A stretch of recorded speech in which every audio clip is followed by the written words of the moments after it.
Fais de tes élans et de tes frustrations les dalles de ta progression. On croit souvent qu'il faut être dans le bon état intérieur pour avancer.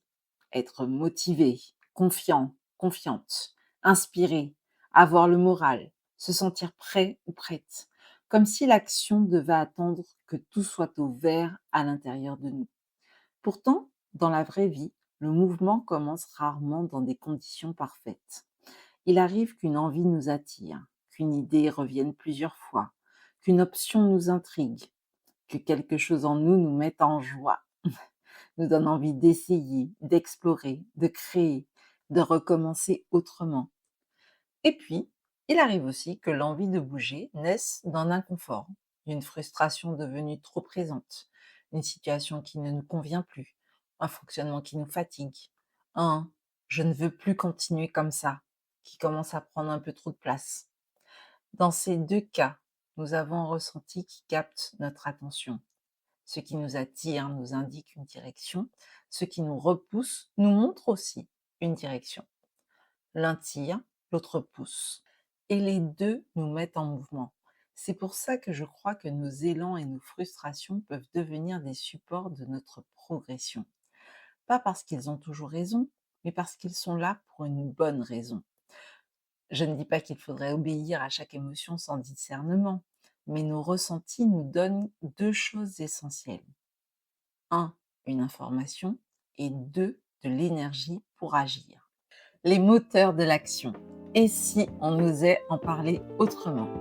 Bienvenue dans Le Bonheur, à la vie, à la mort, le podcast où on se choisit en optimisant ses ressources sans se renier ni s'ignorer. Je suis Victoria Bonheur, accompagnatrice en élévation personnelle, tisseuse d'élan fluide et de clarté. Ce podcast est un espace de réflexion sans injonction pour celles et ceux qui veulent vivre autrement, avec plus de justesse, plus de paix, plus de présence. Aujourd'hui, j'ai envie de te parler de cette manière d'avancer qui ne dépend pas uniquement de la motivation, de la joie ou de l'enthousiasme. Parce qu'on peut avoir tendance à croire que seuls les ressentis agréables sont de bons guides. La joie serait un signal, l'envie serait légitime, l'inspiration serait noble, l'élan serait beau. Et à côté de ça, la frustration, l'agacement, la lassitude, le ras-le-bol ou la colère seraient des problèmes à corriger.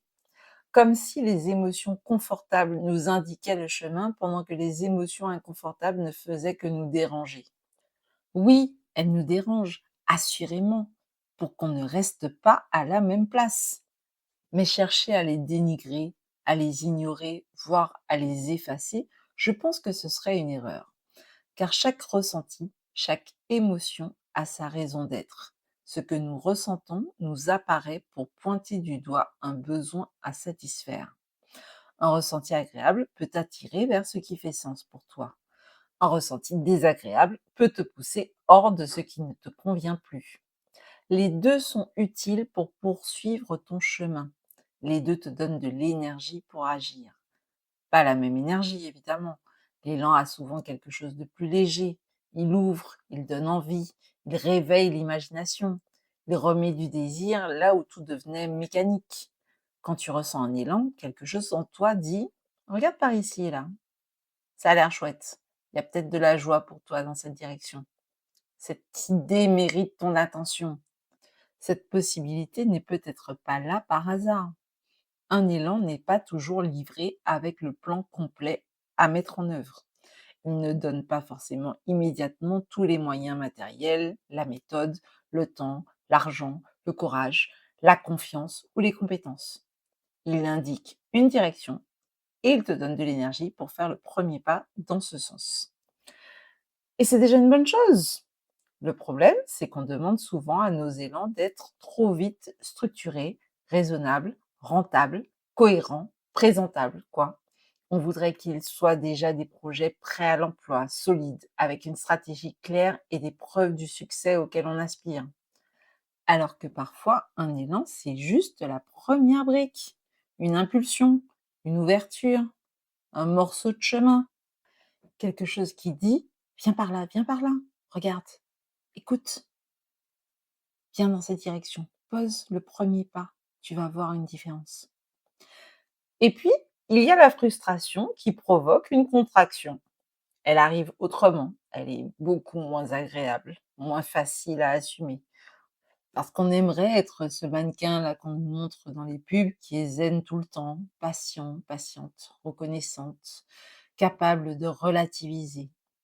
Alors quand une frustration persiste, on essaye parfois de la recouvrir d'un voile de raison.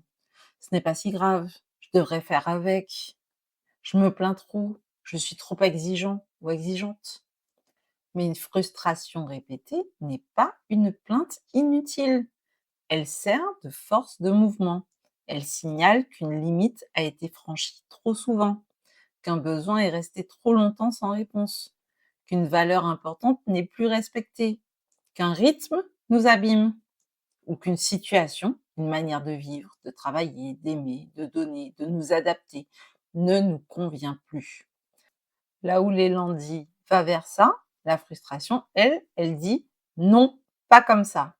Et ce pas comme ça peut être extrêmement précieux car il contient de l'énergie de poser une limite, l'énergie de remettre en question l'ordre établi, l'énergie de clarifier, de refuser, de changer de manière de faire, de revoir notre approche et surtout l'énergie de sortir d'un fonctionnement qui nous éteint. Et bien sûr, cette énergie peut devenir difficile à vivre si on la laisse tourner en boucle. Une frustration ignorée trop longtemps peut devenir de l'aigreur, voire même de l'aigreur d'estomac. Un agacement étouffé peut devenir de la colère rentrée. Une lassitude méprisée peut se transformer en épuisement. Une envie jamais écoutée peut se muer en regret. Mais quand cette énergie est utilisée pour poser une action juste, elle peut devenir libératrice. Et c'est là que tout change, parce que l'enjeu n'est pas de se sentir parfaitement bien tout le temps. L'enjeu est d'apprendre à se servir de ce que l'on ressent pour avancer vers ce qui fait sens pour nous. Certaines personnes sont davantage mises en mouvement par ce qui les attire. Elles ont besoin d'une vision, d'un projet, d'une envie claire, d'une option alléchante qui leur donne de l'élan. Elles avancent parce qu'elles sont attirées par quelque chose. D'autres bougent surtout quand elles perçoivent ce qu'elles ne veulent plus. Elles partent d'un ras-le-bol, d'une saturation, d'un refus, d'une limite devenue impossible à ignorer. Et elles ne commencent pas par «je sais exactement ce que je veux». Souvent, leur point de départ, c'est «bon, je ne sais pas ce que je veux, mais je sais que je ne veux plus de ça». Et ce point de départ est tout aussi valable. On peut être attiré par plus de liberté et repoussé par un quotidien qui nous enferme. On peut être attiré par la joie ou repoussé par une vie où tout devient une obligation. Attiré par la paix ou repoussé par des tensions répétées. Attiré par l'excellence ou repoussé par une manière de faire qui ne respecte pas notre énergie ni nos valeurs. Ces deux mouvements ne sont pas incompatibles. Ils peuvent même se compléter. Ce qui m'attire me montre ce que j'aimerais rejoindre, ce qui me repousse me montre ce que je ne veux plus entretenir.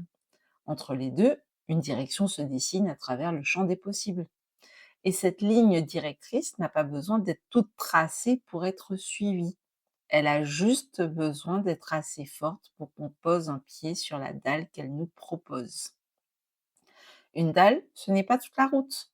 Ce n'est pas une garantie, mais c'est un appui concret, quelque chose sur lequel tu peux avancer, poser le pied, là tout de suite, maintenant. Une décision, une demande, un essai, une action toute simple qui te remet en mouvement et qui te remet en axe. Voilà ce qui m'intéresse ici. Je me souviens d'un film d'Indiana Jones. Oui, mes références datent un peu, que veux-tu, hein? On a l'âge de nos expériences, n'est-ce pas? Où il se tenait au bord d'un gouffre. L'objet qu'il était venu chercher était évidemment de l'autre côté du trou béant qui s'ouvrait devant lui. Trop loin pour sauter par-dessus, et il avait traversé trop d'obstacles jusque-là pour avoir ne serait-ce que l'idée de faire marche arrière. L'épreuve qui l'attendait était celle de la foi. Poser un pied dans ce qui semblait être du vide, en étant convaincu qu'un chemin apparaîtrait pour le mener à son but. Après un temps de réflexion, oui quand même, sans doute pour rassembler et son courage et sa détermination à aller dans cette direction, il avança son pied et une dalle vint du fin fond de l'abysse pour soutenir son pas. Il fit un deuxième pas en s'accrochant à sa foi et une deuxième dalle apparut, ainsi de suite jusqu'à ce qu'il ait rejoint l'autre côté. Un autre court-métrage sous forme de dessin animé relate le même genre d'expérience. Alors attention, je n'ai pas dit qu'il faut que tu te jettes dans le vide quand tu es physiquement au bord d'un gouffre. Il s'agit d'une métaphore, n'est-ce pas? Quand on avance dans la vie, parfois on a l'impression d'être arrivé justement dans une situation impossible. On peut avoir l'impression d'être dos au mur sans même savoir dans quelle direction on va aller. Et dans ces cas-là, c'est important de pouvoir se connecter à son intuition au-delà de ses ressentis. Je sais que c'est plus facile à dire qu'à faire quand on n'a pas l'habitude, mais justement, comment est-ce qu'on fait cela? Eh bien, je vais t'inviter à respirer profondément au moins 3 fois, sinon un peu plus, le temps que le brouillard de tes ressentis s'estompe et que ton cœur arrête de s'affoler. Ensuite, tu vas te concentrer sur l'espace où justement ton cœur se trouve. Tu vas concentrer ton attention dessus, tu vas continuer à respirer profondément et tu vas écouter ce qui te vient spontanément à ce moment-là. Tu vas pouvoir ensuite faire le tri parmi les idées qui te viennent et tu vas pouvoir prendre une décision. Pas pour tout changer d'un coup, parce qu'il n'y a pas d'injonction à transformer immédiatement une idée en grand projet. Il n'est pas question non plus de se mettre la pression à faire vite, à faire fort et à faire un clinquant. Mais bien souvent, dans ces moments-là, on entrevoit la possibilité de ne plus rester immobile en attendant que tout soit parfait. Parce qu'à force d'attendre le bon état intérieur, les bonnes conditions extérieures, l'alignement des planètes, etc., on peut finir par transformer sa vie en salle d'attente. On attend d'avoir confiance, on attend d'avoir le temps, d'être moins fatigué, d'être légitime, d'être sûr, d'avoir moins peur, d'être mieux entouré, mieux équipé, de comprendre exactement quoi faire. Bien sûr, il y a des moments où attendre, c'est juste. Parfois, c'est le moment de récupérer, de laisser mûrir, de préparer, d'observer, de respecter son rythme. Ok, pas besoin de se précipiter non plus, mais il y a une différence entre laisser mûrir et tout repousser à la Saint-Glinglin. Un delta entre respecter son rythme et ne jamais commencer. Il y a quand même une marge entre attendre le bon moment et exiger un moment parfait. Le moment parfait, il arrive rarement. Et la plupart du temps, on avance avec un mélange d'émotions. Un peu d'envie, un peu de peur, une direction qui appelle et des questions qui émergent, une frustration claire et des ressources en cours d'acquisition, mais un peu incomplètes, une fatigue à respecter et un désir qui veut se concrétiser. Ce n'est pas l'idéal, mais c'est la vie. Et parfois, c'est suffisant pour faire la première action. On n'a pas besoin d'être au maximum de soi-même pour aller vers ce qui nous anime. On peut avancer avec une envie timide, avec une frustration clairement identifiée, avec une joie, peut-être encore un peu timorée, avec une colère qui protège une valeur, avec un inconfort devenu plus fort que la peur de bouger. Ce n'est pas moins valable. Ce qui compte, c'est la direction. En quoi ce pas m'approche-t-il de ce qui fait sens pour moi? Est-ce qu'il respecte davantage ce que je ressens profondément? Dans quelle mesure est-ce qu'il m'éloigne d'un fonctionnement qui m'éteint? Quelle valeur importante pour moi est-il en train de nourrir? Comment je décide de le faire pour qu'il me permette de renouer un peu plus le lien avec mes aspirations de vie? Si tu ne sais pas quoi faire avec toutes ces idées, tu peux revenir sur les questions que je viens de poser et puis identifier un petit peu ce qui te vient spontanément. Ça va t'aider à préciser ta vision, à décider de façon éclairée de te lancer. Et oui, dans tous les cas, il est possible que tu aies besoin d'ajuster ta trajectoire en cours de route. J'aime bien l'image du GPS pour ça. Parce que quand tu programmes une destination sur un GPS et que tu te trompes de route, ou qu'il y a un bouchon, ou qu'il y a un truc, tu dois faire un détour, le GPS ne t'humilie pas en mode «Oh là là, tu aurais dû savoir, tu raté l'entrée, tu raté ta vie, tu pas faite pour cette destination». Non, il recalcule l'itinéraire à partir de ta position actuelle et puis il te donne des indications pour retrouver ton chemin à partir de là où tu es, pas à partir de là où tu aurais dû être. pas en fonction d'un plan idéal et surtout, sans rajouter la petite couche de culpabilité. Même si tu dois faire demi-tour, il te dit: «Faites demi-tour», jusqu'à ce que tu aies décidé si, oui ou non, tu as envie de faire demi-tour. Et je trouve que cette image-là elle est très parlante parce que nous passons beaucoup de temps, mais beaucoup, beaucoup trop de temps à nous reprocher de ne pas être là où nous pensions être. Mais on n'agit pas depuis n'importe quel espace. On s'appuie sur notre perception de la destination à atteindre, mais en tenant compte des paramètres actuels, de l'énergie du moment, des ressources disponibles, des limites actuelles, de ce qui nous attire encore, de ce qui nous repousse désormais. Avancer, même quand on s'est trompé de voie, ce n'est pas repartir à zéro. On ne redémarre pas toute sa vie depuis la conception de notre embryon.